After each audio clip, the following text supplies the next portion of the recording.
Britain, a country where people would rather stand in line than arrive on time, where explosive devices are mandatory at holiday dinners, and where thousands of grown adults compete annually to pull the ugliest face through a horse collar.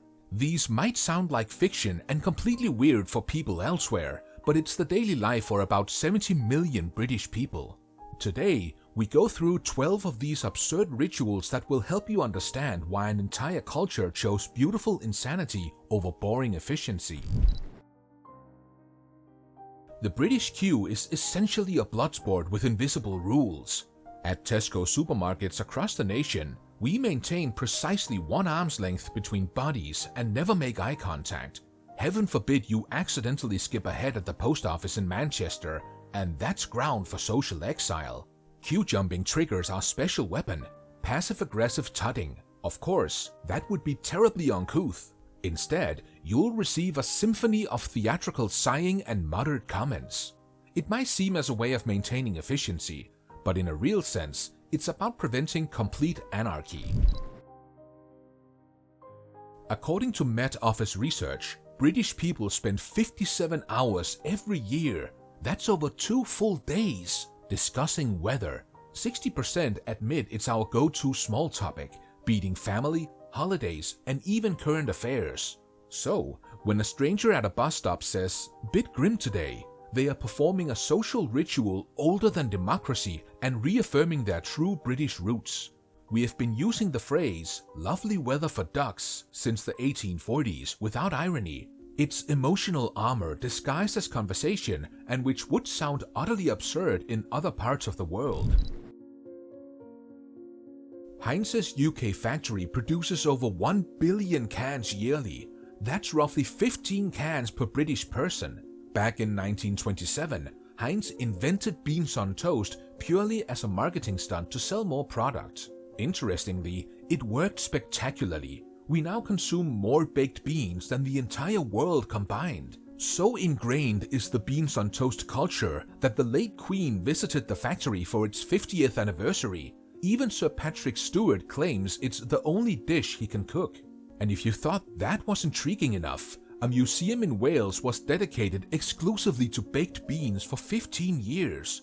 It's funny how we have been bamboozled into loving corporate propaganda, and we are absolutely fine with that.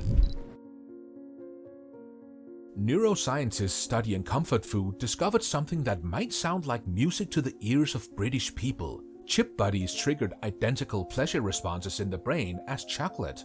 That's science validating what Lancashire mill workers knew in the 1800s. Sometimes you need starch wrapped in more starch.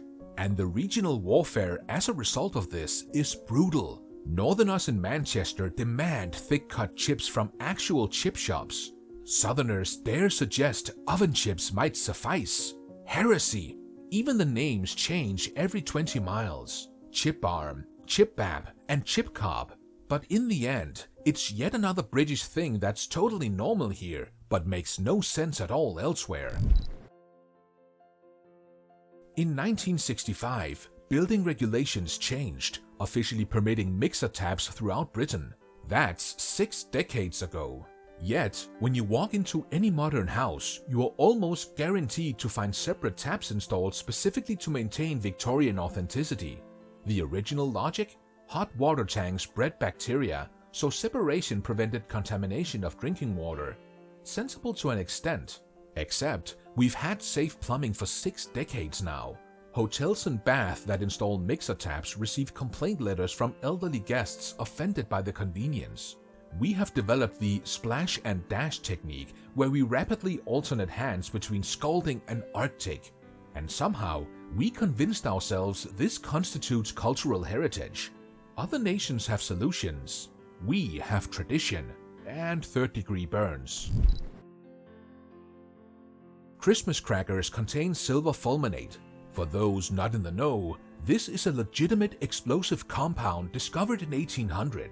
We detonate them at dinner tables nationwide. They trace their origin to 1847, when a confectioner visited France, saw bonbons, thought needs more danger, and added explosives.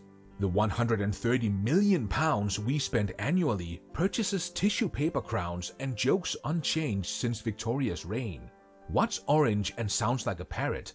A carrot. That's the pinnacle of cracker humor. Luxury versions cost £1,000 per box. The jokes remain equally terrible. Protocol demands wearing paper crowns throughout the meal. Everyone looks equally ridiculous. But that's the point. It's enforced humility through controlled explosions. Imagine being compelled to pay £159 annually or face £1,000 fines. That's the fee for merely owning equipment capable of receiving broadcast television.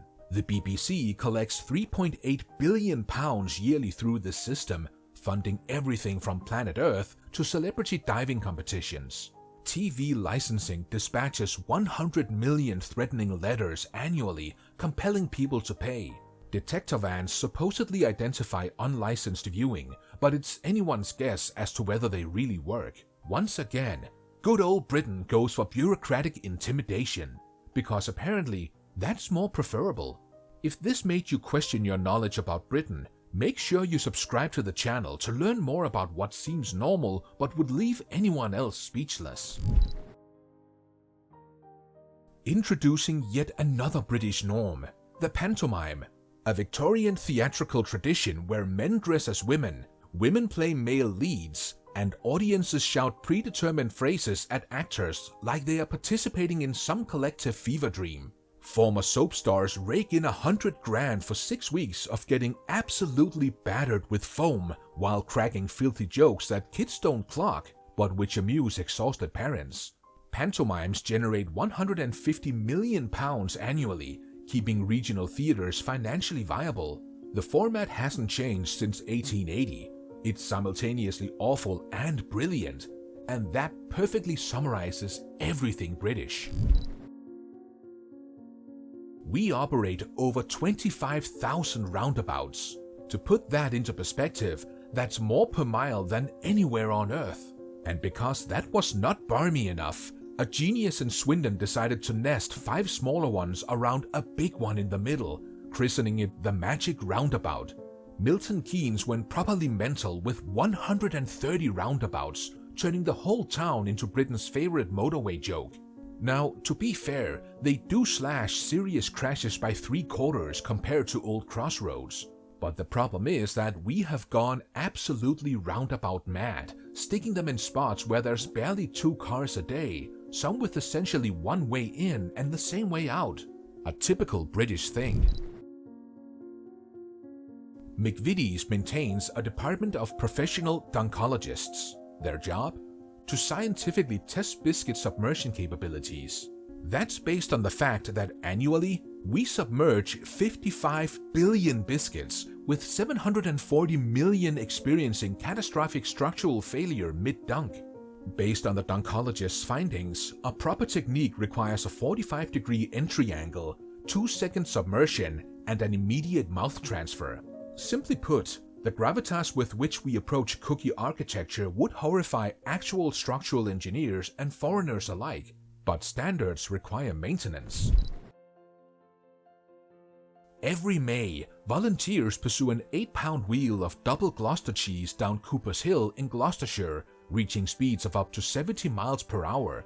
Capturing the cheese is physically impossible, and casualties are statistically guaranteed. Participants casually execute death waiver paperwork before competing. So popular is the event that audiences exceed 5,000 despite official safety cancellations. Britain has also perfected bog snorkeling or peat swimming, wellywanging, which is boot-throwing competitions, shin kicking, that's self-explanatory, and gurning championships, which is, get this, making grotesque faces through horse collars. The annual revenue margin for all this is a whopping £2 million. It's deliberately organized stupidity receiving heritage status. Other nations have athletics, but somehow we have institutionalized absurdity with trophy ceremonies. From 73,000 operational units, only 8,000 functioning telephone boxes survive, yet 2,000 possess Grade 2 heritage protection. That's the official architectural preservation status. BT allows villagers to purchase boxes for £1, transforming them into libraries, medical equipment stations, and even nightclubs. Communities even go to an extent of fundraising thousands to maintain telecommunications infrastructure nobody uses. However, tourist photography remains mandatory. We are simply preserving functionally obsolete technology because it appears authentically British. What peculiarities stunned you the most? Let us know in the comments.